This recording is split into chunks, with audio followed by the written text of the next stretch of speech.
आधी रात थी। रामू के हाथ खून से सने हुए थे। उसके सामने जमीन पर उसका ही अपना दोस्त पड़ा था, बिल्कुल बेहोश। रामू हांफते हुए बोला, हे भगवान, ये मैंने क्या कर दिया? दूर कहीं कुत्ते भौंक रहे थे और हवा में एक अजीब सा डर घुल चुका था। कुछ साल पहले रामू एक सीधा सादा किसान था।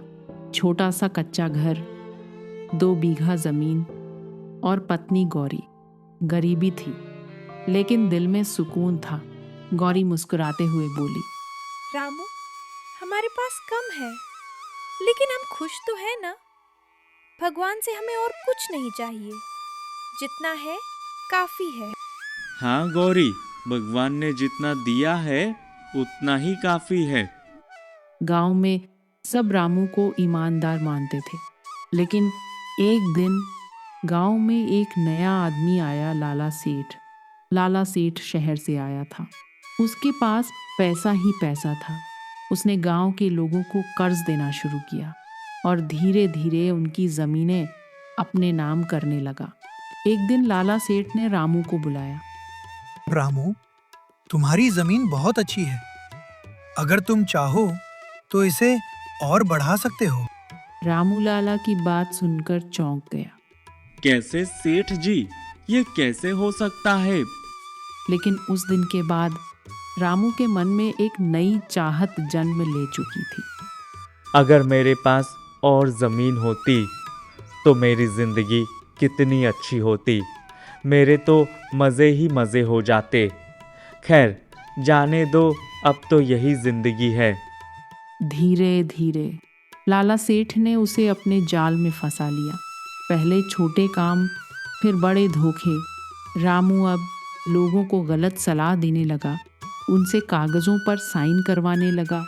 कुछ ही महीनों में रामू के पास अब 2 बीघा नहीं, बल्कि 10 बीघा ज़मीन थी। उसका कच्चा घर अब पक्का हो चुका था, लेकिन गौरी की आंखों में खुशी नहीं थी। गौरी रोते हुए बोली, रामू, ये सब गलत है। तुम ये सब क्यों कर रहे हो?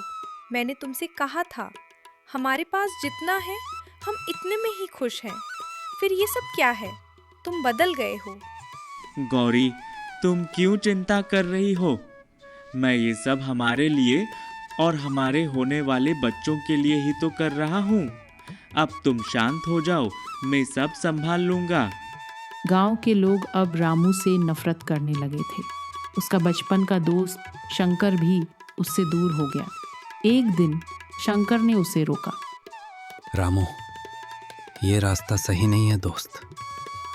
तुम लोगों का हक छीन रहे हो। किसी का बुरा करोगे तो जीवन में कभी खुश नहीं रह सकते। तुम समझते क्या हो? मैं अब गरीब नहीं रहना चाहता। अब मैं जल्दी ही अमीर हो जाऊंगा। मुझे कभी धन की आवश्यकता नहीं पड़ेगी। रामू, अगर तुम मेरी बात नहीं मानोगे तो मैं सबको सच बता दूंगा। तुम कैसे सबको पागल बना रहे हो। यही वो पल था जहां रामू के सामने सबसे बड़ा फैसला था। रात का समय रामू ने शंकर को मिलने बुलाया। रामू, अभी भी समय है। सब ठीक कर ले, नहीं तो तू बहुत पछताएगा। तू मेरा दोस्त है, इसलिए तुझे समझा रहा हूं। रामू के हाथ कांप रहे थे। उसके अंदर की इंसानियत उसे रोक रही थी, लेकिन उसका लालच उसे धक्का दे रहा था। अचानक रामू ने गुस्से में शंकर को जोर से धक्का दे दिया।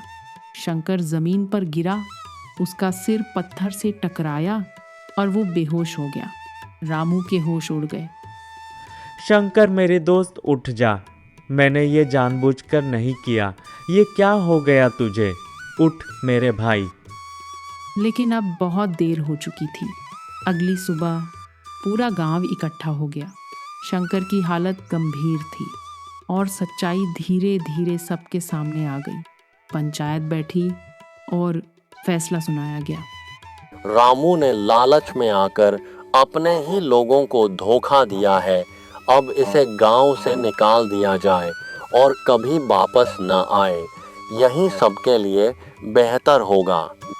रामू टूट चुका था। गौरी उसकी तरफ देख रही थी। आंखों में आंसू थे। उदास मन से गौरी रामू से बोली, मैंने तुम्हें रोका था रामू, लेकिन तुमने मेरी बात नहीं मानी। अब कुछ नहीं हो सकता। मुझे माफ़ कर दो गौरी, मैंने लालच में आकर ये कदम उठा लिया, मुझसे बहुत बड़ी गलती हो गई। लेकिन गौरी ने मुंह फेर लिया। रामू को गांव छोड़ना पड़ा। मैंने सब कुछ खो दिया सिर्फ लालच की वजह से। हे भगवान, मैं लालच में इतना अंधा कैसे हो गया? मैंने अपना जीवन नष्ट कर दिया। लालच इंसान को इतना अंधा बना देता है कि वो अपने ही लोगों को दुश्मन बना लेता है।